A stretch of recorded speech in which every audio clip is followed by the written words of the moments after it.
রোববার বিকেলে রাজধানীর কাকরাইলে জুলাই গণঅভ্যুত্থানে শহীদদের স্মরণে আলোচনা সভার আয়োজন করে জেটেব।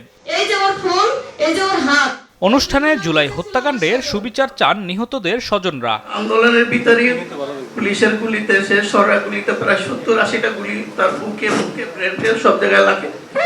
আমার সন্তানকে যেভাবে মেরেছে ঠিক সেভাবে তাদেরকে ফাঁসিতে ঝুলিয়ে আদাপাড়া করে জীবন্ত অবস্থা তুলিয়ে দেওয়া হোক।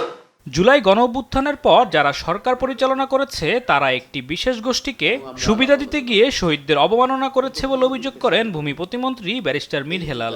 জুলাই গণঅভ্যুত্থানের পরে সরকার পরিচালনা করলেন এবং যাদের প্রভাবে সরকার পরিচালনা করলেন তারা যে জুলাই স্পিরিট অর্থাৎ জুলাই অভ্যুত্থানের গণঅভ্যুত্থানের যে আবেগ, যে অনুভূতি, যে চেতনা, সেটাকে তারা সমুন্নত রাখতে পারেননি। তার একটি বিশেষ গোষ্ঠীকে সুবিধা দিতে গিয়ে জুলাই শহীদদের প্রতি অবমাননা করেছেন বলে আমি মনে করি। অনুষ্ঠানে সমাজ কল্যাণমন্ত্রী ডাক্তার এজেডএম জাহিদ হোসেন বলেন, পলাতক স্বৈরাচারের সহযোগীদের ষড়যন্ত্র ঐক্যবদ্ধভাবে প্রতিহত করবে দেশের জনগণ। যারা পালিয়ে গেছে তারা বসে নেই, যারা তাদের সাঙ্গপাঙ্গরা আশেপাশে আছে, আর যারা মনে করেছিলেন ষড়যন্ত্র করে 2009-এর মতো ক্ষমতায় চলে যাবেন, সেই ভাইদেরও বহু কষ্ট হচ্ছে, কারণ তাদের ষড়যন্ত্র জনগণ ব্যর্থ করে দিয়েছে।